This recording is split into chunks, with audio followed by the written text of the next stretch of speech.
ұстаздар мен оқушылар, сіздерді 5 қыркүйек Қазақстан халқы тілдер мерекесімен құттықтаймыз. Бұл күн белгілі филолог ғалым, аудармашы, Алашорда қайраткері Ахмет Байтұрсынұлының туған күніне орайластырып отыр. Осы тілдер мерекесі қарсаңында өтетін мектеп гимназияшылық іс-шараларға белсене қатысуға шақырамыз. Елімізде мемлекеттік тіл қазақ тілі, ал басқа да тілдерді оқып үйренуге барлық жағдай жасалған.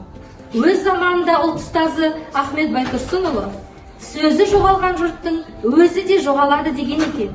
Ендеше тіліміздің мәртебесін асқақтатып, абыройын бірге өсіре берейік.